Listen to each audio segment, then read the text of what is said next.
Hola, hello, I am Pepe the King Prono Guy. Oh, that's so f***ing cool. And that's how we completely destroy a power board on a Leader 120. Nice. And welcome back to the channel. This is the Quadcopter review. I'm Pepe Prawns, your host, and today we're going to look at the new release of the ButterFlight Configurator, which is 10.3. I think this is good news. It shows that they're actually going to stay active on this when there was maybe some doubt that they weren't. Before we get started, always look in the upper right hand corner at the beginning of my videos and you'll find this one's giveaway. So just look up there right now and you'll see our giveaway link. If you are interested in how to install ButterFlight, look now in your upper right hand corner and it'll take you to the original video of how to install, because we're not really going to cover that in this one.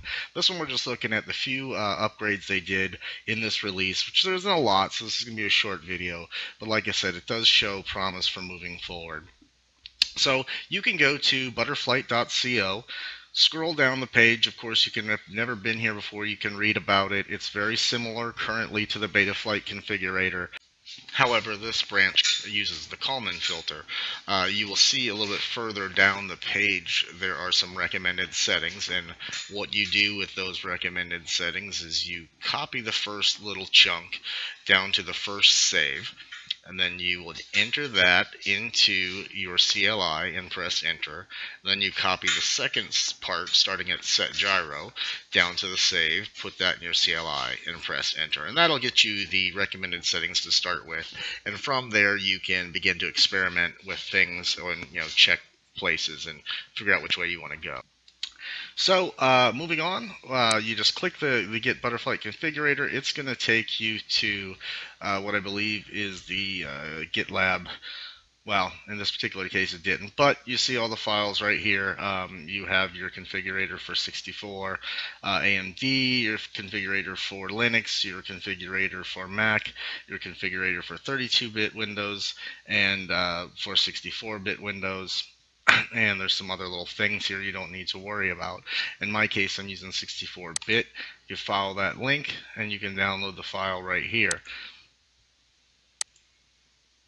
Another way you can get to it while that's doing its thing is you can go straight to the ButterFlight GitHub.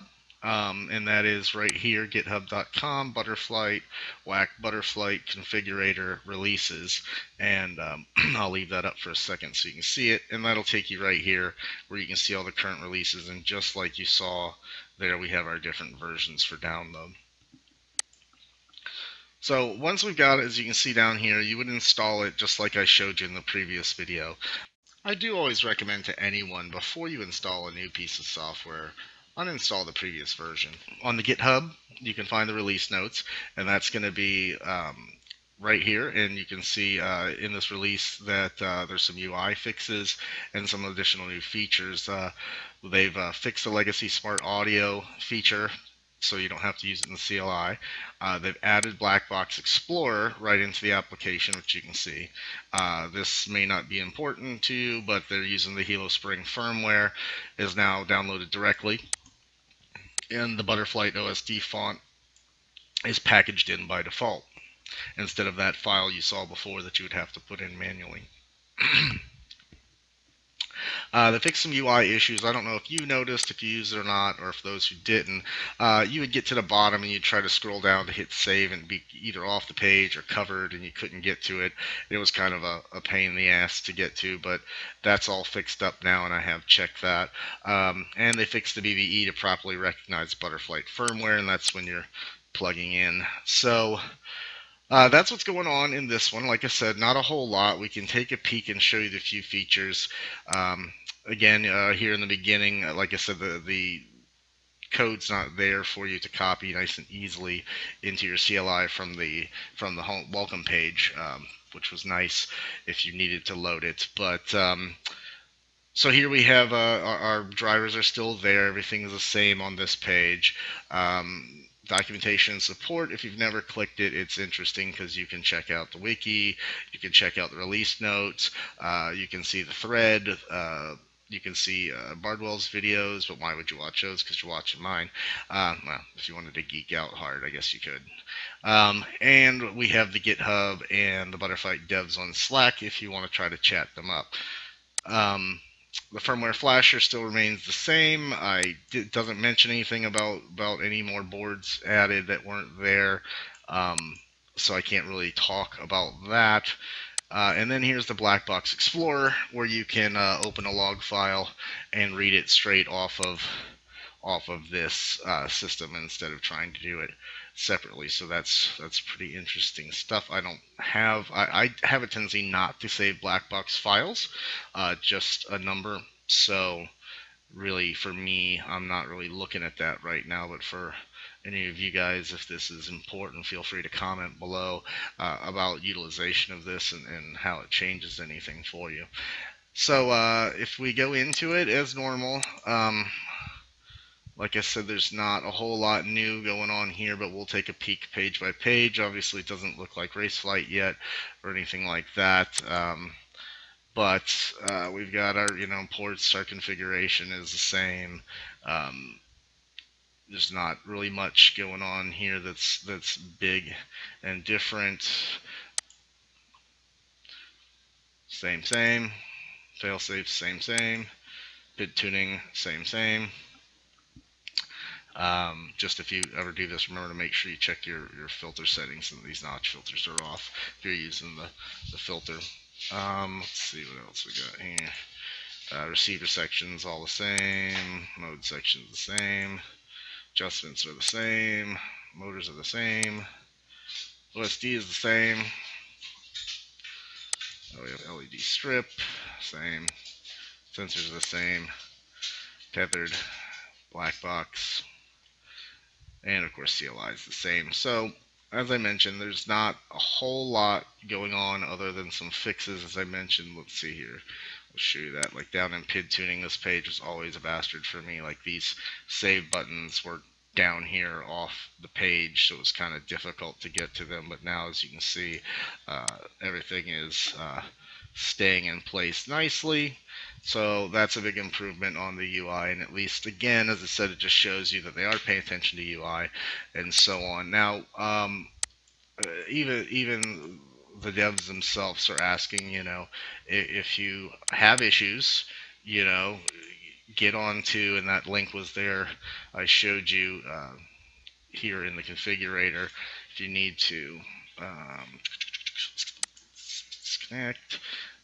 Here in documentation and support, you can go to the GitHub location, as I am over here, and this is where you can put in issues. They want to know about issues. So as you can see, this was the issue in smart audio and such, and they fixed it. So it's important to let them know what issues they are. A dev can't fix anything. If a dev, being a dev, I know this. If I don't know what it is, I can't fix it. So if you have anything, minutest of things, maybe they'll jump right on it, maybe they won't, but come here to this issues page. You can see the link up here. Just type it in and go there and enter any issues you have, because these devs seem more than willing to fix it. So in a nutshell, that's what we got. Not a lot going on, but again, promise for the future here. As I mentioned, I'll have links below to these links I've shown you, and here at the end I just have a little flight footage. It's really nothing spectacular. I'm still getting my flight abilities down, but this is ButterFlight on a Furry V140 that I have, and I got some decent stuff in there. Power loop to a rewind. I was having issues with my power looping. For some reason, everything was a touch the grounder that day, except for a couple of them, and you'll be able to tell. I'm not going to hide it from you. Obviously, you'll see the cuts of me bopping off the ground, but that, and I tried to, I'm flying a golf course and a road splits it, and there's the north side of the course and the south side of the course, and I start in the north side of the course and get about half a pack in, and the sprinklers come on. And you'll see it suddenly, abruptly, me stop flying over there and start on the other side because I started getting wet. And so I went to the other side, and you'll see at the beginning of the video, nice and dry. And then you'll see about a minute into it, the sprinklers are on. So I couldn't delay it any longer to do more footage, so bear with me on the footage. But again, you can see it's pretty much in control, and I'm still an absolute supporter of this project. So again, don't judge my flying. I am 3 months into coming off of long-range cinematic drones to FPV drones, so I'll still getting my feet wet, still love the hobby. So once again, please feel free to subscribe, click the bell, enter the contest. The link was there in the beginning and it'll be below. Also, if you like it all what you're seeing, I'm going to keep you up to date on this project. Hopefully make short videos so you can just know what's going on without having to go through it yourself. If you're looking around YouTube, you can just look at it here. But, I have a Facebook channel. It's also a Facebook page. It's the Quadcopter Review, one word. I have a website. It's thequadcopterreview.com, one word. And you can check those out, like things, tell your friends, post my giveaways in any of your Facebook channels you like, Stu's Discord, any way you can pass it along would be great, because I'm doing giveaways all the time, guys. Not looking to make this my job, I'm just giving back. So thanks a lot, happy flying.